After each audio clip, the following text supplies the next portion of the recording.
motor en ese lado, que la vía piramidal está afectada. El tono muscular que tocamos, cómo están nuestros músculos y comparamos con el otro lado, a veces está duro a un lado y el otro lado está normal, semicontraído, hipertonía, o muy blando, hipotonía. Todo el examen neurológico es comparativo. El trofismo, como hay atrofia, no hay atrofia, por el uso, generalmente los músculos del lado afectado se atrofian. Movimientos de coordinación, especialmente cuando hay alteraciones en el cerebelo, le digo al paciente, lleve la punta del dedo a la punta de la nariz, lo lleva del lado sano muy bien y del lado afectado haga lo mismo. Comparativamente, descompone el movimiento, lleva a todos lados menos la nariz. Falta de coordinación. La praxis presenta movimientos voluntarios, reflejos superficiales y profundos. Esto tomamos lo más básico, el miembro superior, el tricipital, el estilo radial, el cúbito prolongado.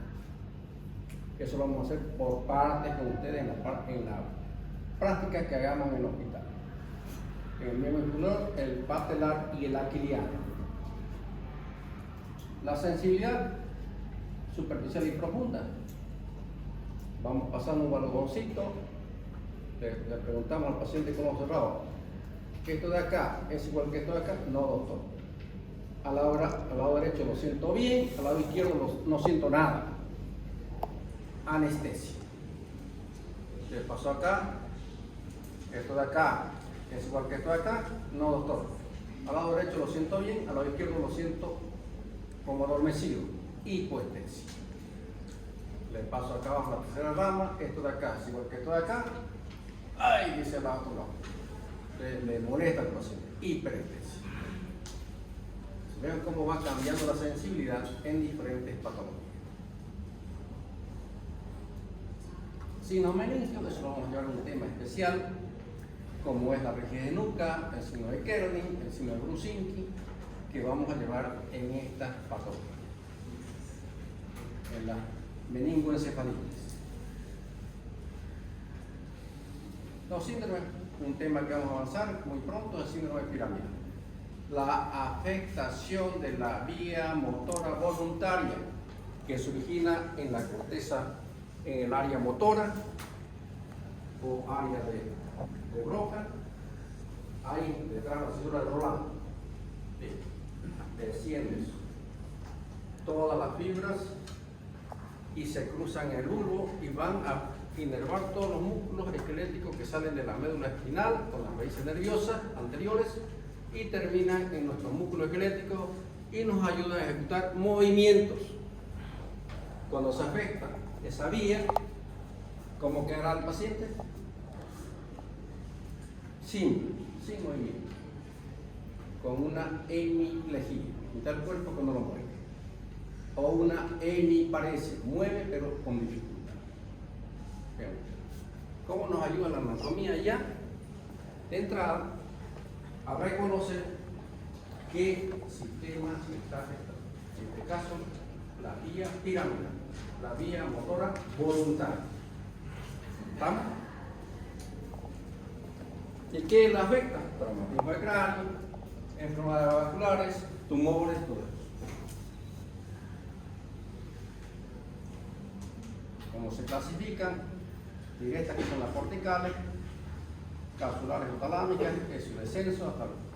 O las alternas cuando hay afectación del tronco cerebral y aquí ya aparece un par craneano de un lado y un compromiso motor del lado del cuerpo.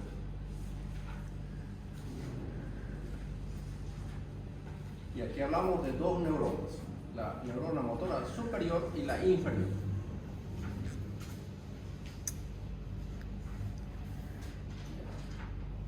Ahí ven ustedes el recorrido.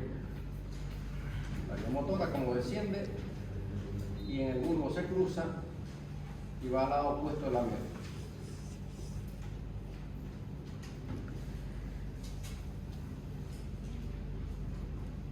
La neurona motora superior se encuentra ¿dónde? En la corteza. Y la inferior se encuentra en la médula, en la asta anterior. Puede haber enfermedades de la primera neurona o neurona motora superior o de la inferior.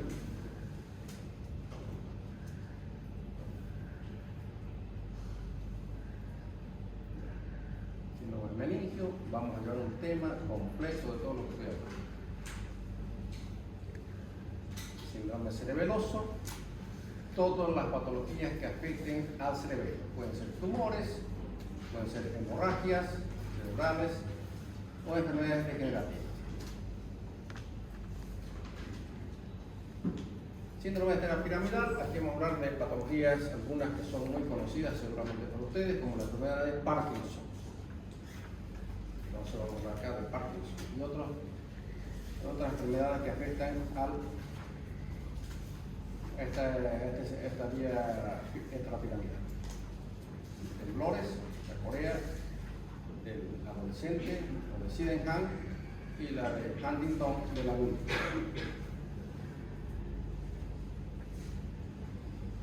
Parkinson, vamos a ver un tema de eso porque es una patología muy frecuente.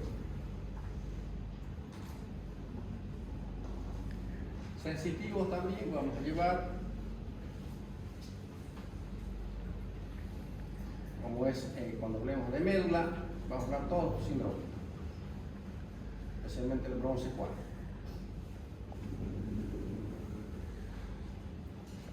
Sección medular, cuando el paciente pierde toda la sensibilidad, desnivel la relación hacia abajo con anestesia. Toda sensibilidad superficial y profunda y dolorosa.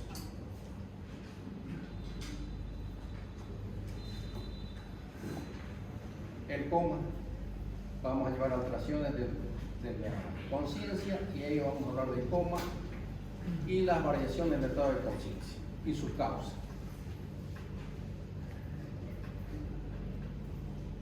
Y por supuesto la famosa escala de Glasgow, que ya les dije que estudie, lo voy a borrar porque no borré. Parece que voy a tener que borrarlo. Bueno, a ver si está acá, ¿no?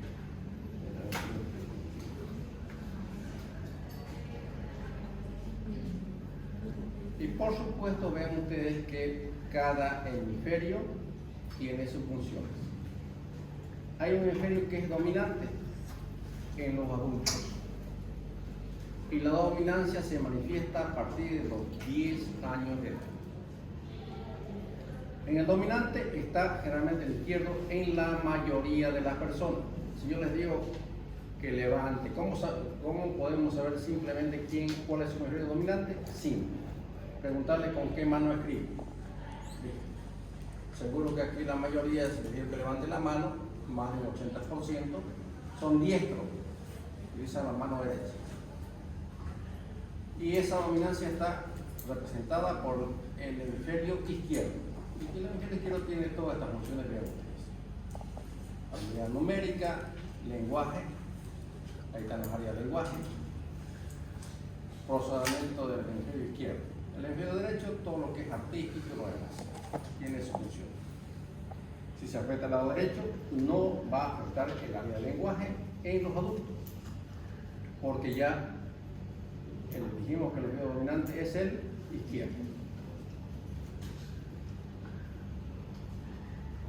Hipertensión croniana, que es otro tema que vamos a avanzar, que es muy importante reconocer porque aumenta la presión dentro del cráneo y cuáles son los signos y síntomas que presentan los pacientes que tienen hipertensión endócrina. Y si no nos damos cuenta a tiempo, ese paciente lo podemos perder mucho, especialmente con una patología de origen agudo. ¿Cuáles son las patologías de origen agudo? Los traumatismos de cráneo, que forman un coágulo dentro del cráneo, las enfermedades vasculares, que son de evolución rápida y torpe.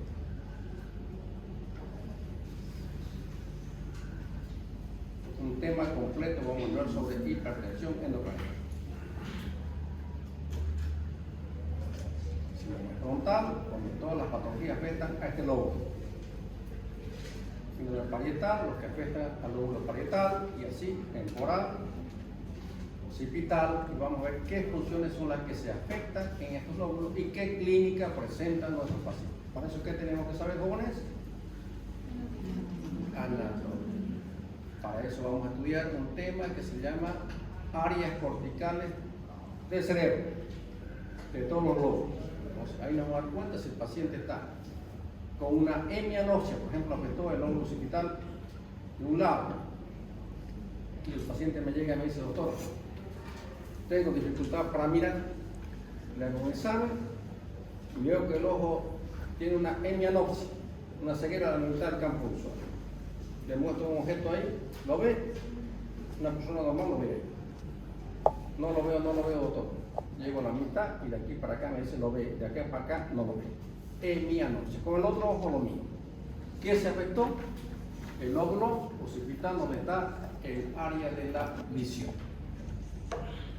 O llega una ceguera súbita de origen cortical, no ve nada. Hacemos un estudio y nos encontramos con un infarto cerebral en los dos lóbulos occipitales. Pierde la visión totalmente. Muy triste ver a veces personas jóvenes que pierden la visión de origen central. Los pacientes pierden la vista para siempre.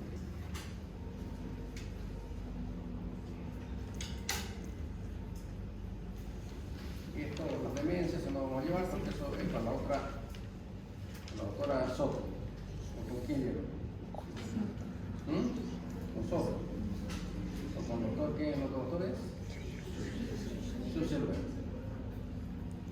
Los métodos auxiliares de diagnóstico jóvenes tenemos el raquídeo, que ya lo vamos a ver esto en su debido tiempo, con la hidrocefalia, la meningoencefalitis, cómo se hace este procedimiento de punción lumbar, punción cisternal, que es la punción de aguja, que es la cisterna, que vemos acá, su occipital aquí atrás, y la lumbar en la parte lumbar.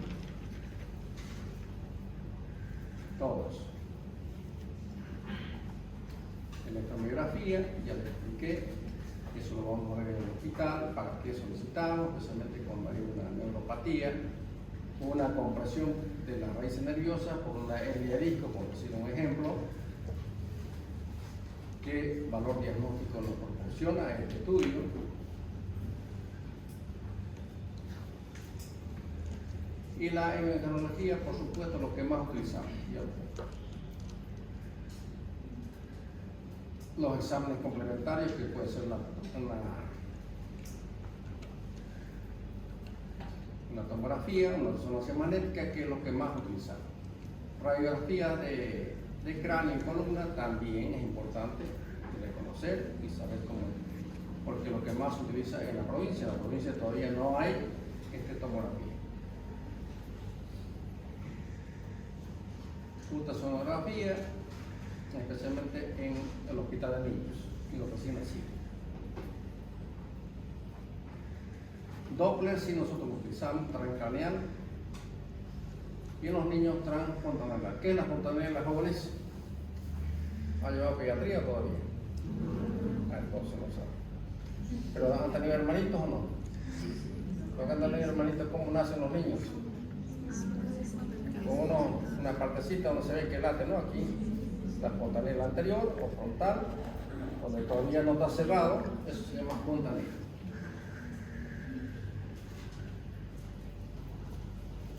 La tomografía es el estudio hoy por hoy más utilizado para nosotros, ¿no? La resonancia magnética también, un estudio mucho más costoso, por suerte ya tenemos en hospitales públicos. Bueno, ya se pueden hacer resonancia magnética.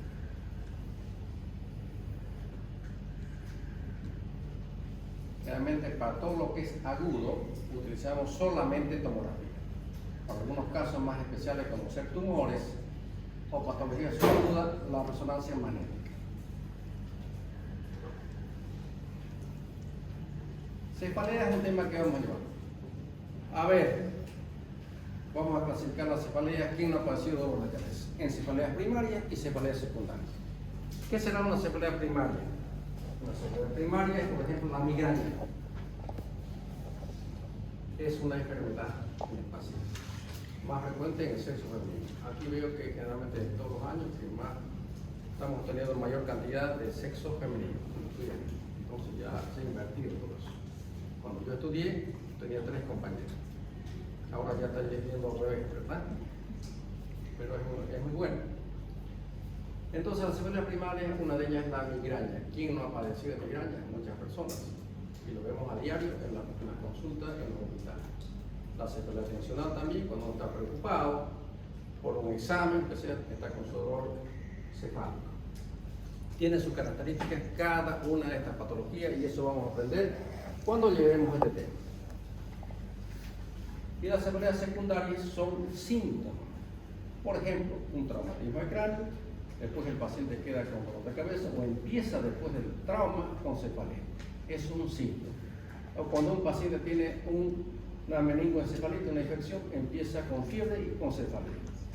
Síntoma.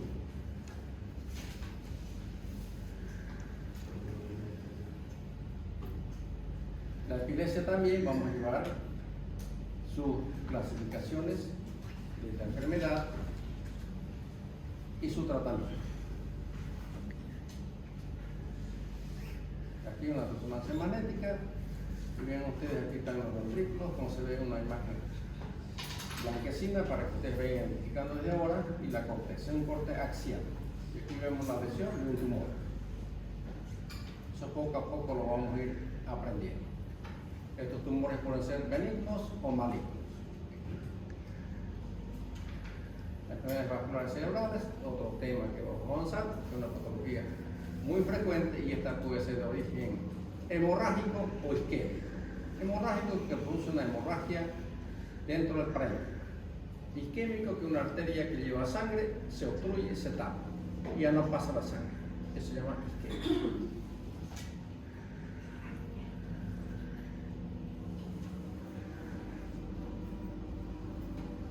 La hemorragia subarachnoidea es otra patología que vamos a llevar y que vamos a ver seguramente muchos pacientes con hemorragia subarachnoidea por ruptura de aneurismas cerebrales. Entonces eso lo vamos a ver en la clínica con nuestros pacientes y en el hospital y en los estudios. Los tumores con el traumatismo encefálico, ya les mencioné. Una patología muy frecuente en todos los hospitales.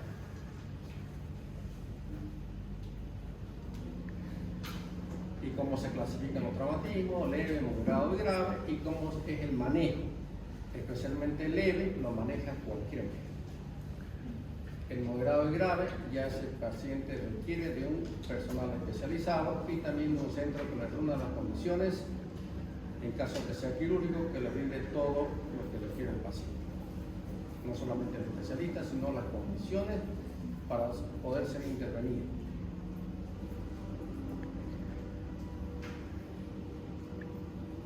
Las infecciosas también frecuentes, ver meningitis bacteriana, las virales, la pancitosis, muy frecuente en nuestro medio también, la neurocicercosis cerebral, que de pronto nuestro paciente presenta convulsiones. Hacemos los estudios y nos encontramos con los cisticercos a veces en forma activa en la corteza y que hay que hacer tratamiento con antiparasitarios, como el albendazol.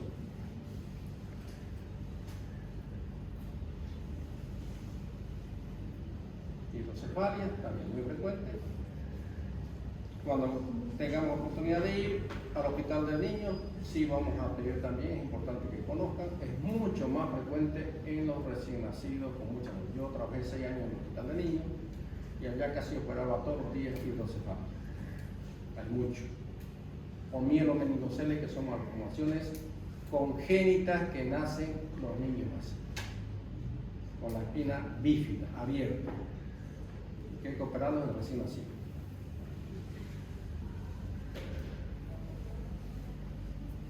Los traumatismos raquimolares, hoy por hoy, muy frecuentes porque pueden ser de origen de accidentes de tránsito, accidentes laborales o de otra naturaleza. Un tema completo sobre esto. Hay que saber el manejo sobre todo de estos pacientes y en la primera fase, que es muy importante, cómo manejarlo en los hospitales y su traslado, que es la inmovilización. a veces desde el lugar del accidente hasta el lugar donde llega a un centro cualquiera, aunque hubiera médico, a veces el paciente llega mal manejado y más complicado desde el momento del accidente. ¿Qué quiere decir esto? Que no tuvimos el conocimiento para poder manejarlo en las condiciones que requería el paciente. En lo posible hay que evitar las complicaciones cuando ya nosotros lo vemos al paciente y cómo debe ser movilizado, inclusive dentro de los hospitales. Para llevarlo de una emergencia a un tomógrafo, tiene que estar inmovilizado. ¿Y cómo son las medidas de inmovilización? Lo vamos a aprender en este tema.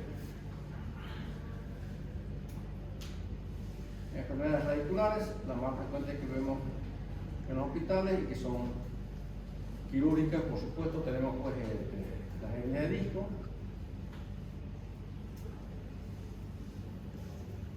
tenemos también a veces el síndrome de Guillain-Barré, que es frecuente de ver.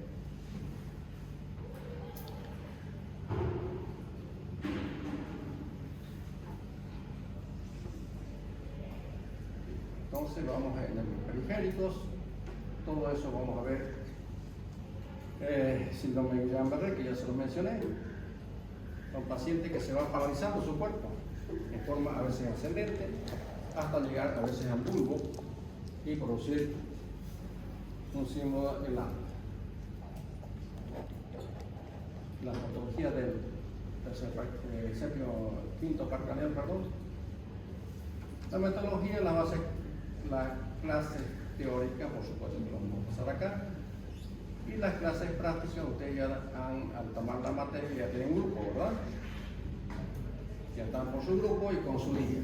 Lo que leí y no entendí muy bien hoy, que estaban comentando algunos docentes, de que las prácticas ya no iban a ser en la mañana, iban a ser en la tarde. No entendí eso, voy a preguntar.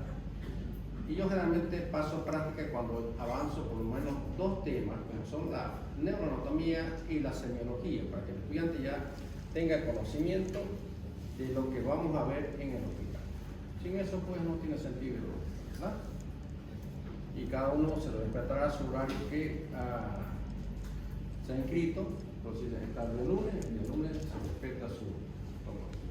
Lo que no comprendía, comentaba el doctor doctor Flores, sobre los horarios que iban a ser en la tarde. No lo sé. Es un grupo que tenemos docentes que comentaron sobre el horario y se modificaron. Yo les voy a hacer conocer, no conozco, solamente he visto el comentario de sus colegas, no sé cuál será la razón para que no podamos pasar en la mañana. Voy a preguntar esto. Tenemos todavía dos clases más a avanzar, que es la neuroanatomía y la semiología, para que podamos ir a los hospitales. Las prácticas, por supuesto, lo vamos a pasar en el Hospital San Juan de Dios, en el servicio de neurocirugía, donde tenemos nuestros pacientes internados, no solamente ahí, en terapia intensiva, la mayoría de los pacientes son neurológicos, en la emergencia también, y en algún otro servicio como es medicina interna, tenemos una variedad de salas para poder ir a ver nuestros pacientes con patología neurológica en el hospital.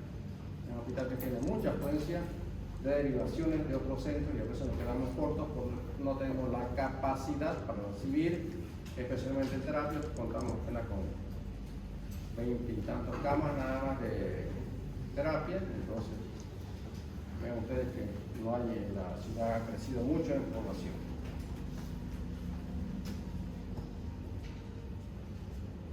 En cuanto a la práctica, yo generalmente hago una evaluación continua, formativa, digamos, y va a ser dentro del aula. Son los temas que se avanzan, yo generalmente avanzo un tema y les digo que para la próxima lean eso. Entonces, sobre eso les voy evaluando en forma periódica la parte práctica.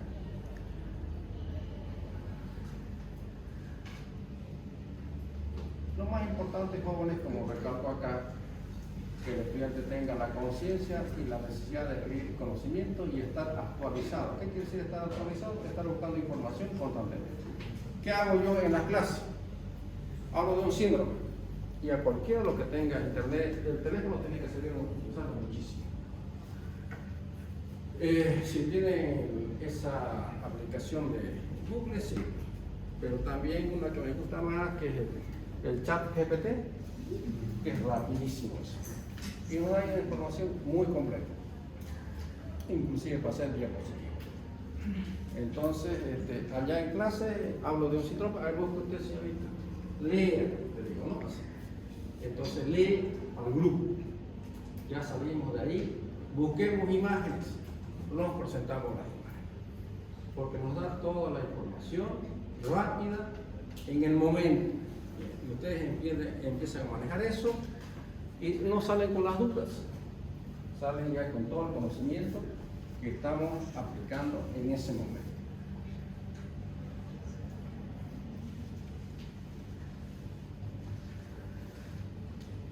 Además, como lo le pongo, además que sea competitivo. ¿Qué quiere decir esto? Que sea en lo posible preparado para el desarrollo de su futura promoción profesional en el futuro, como es una residencia médica, en la especialidad que él quiera hacer. Hoy por hoy, entenderán ustedes que es mucho más competitivo, no solamente para hacer una residencia, sino también para encontrar un trabajo, porque hay muchas universidades que están formando médicos, entonces es más competitivo. Pero siempre la Universidad de Moreno se ha caracterizado por tener los mejores estudiantes, entonces tenemos que seguir con ese norte de que nuestros estudiantes tienen que ser los mejores. Y el título de la universidad es muy importante. Yo cuando salí del exterior, aparte de llevarme una recomendación de mis profesores, el título se fija en el título. Si uno es egresado a una universidad pública, le da mucho más valor que una privada. Y eso nos sentimos orgullosos pues, de haber estudiado en una universidad pública, ¿no?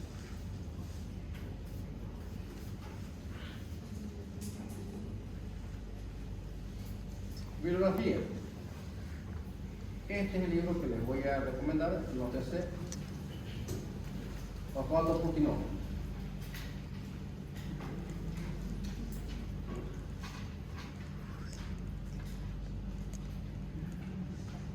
Semiología.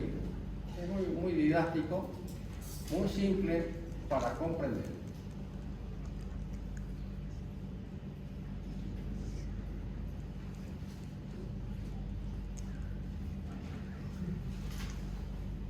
En realidad el nombre completo es Padilla y Justino.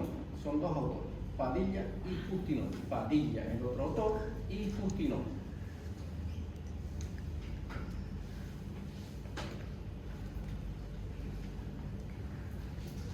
Cuando yo llegué, vean ustedes, yo no lo conocía este libro, cuando yo llegué a hacer la especialidad, mis profesores que tenía me recomendaron este libro que lo estudiara. Y me fue muy bien. Es más fácil de comprender que los libros que yo había conocido en la universidad. Yo estudié en Cochabamba. Entonces, me resultó mucho más fácil y más didáctico estos libros. Bueno, antes estuvieron mis profesores, Enrique Pardal, ese no lo vamos a hacer. Yo les voy a recomendar lo que pacten, si quieren, también lo pueden bajar cuando hablemos de coma. Es estupor y coma. Su título de este libro es Estupor y coma. De pago. El que quiera tenerlo, ¿no? El que quiera bajarlo también lo baja, está en digital.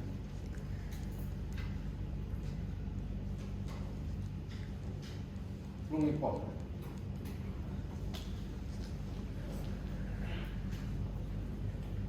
Pero el que les he recomendado, jóvenes, hay muchos libros en realidad, pero yo les quiero recomendar lo que hay aquí en nuestro medio. No les puedo recomendar un libro que no tenemos ni en la biblioteca ni en el mercado. Entonces, los más recomendados son los que les he dicho. Neuroanatomía clínica, que les va a servir porque habla de clínica y conocimientos de la neuroanatomía. Y el de semiología de cultura. Esos dos libros les recomiendo a todos, que les va a servir inclusive en su vida profesional.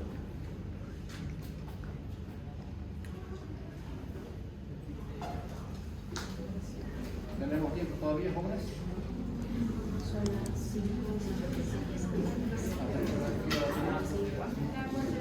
Bueno, jóvenes, entonces.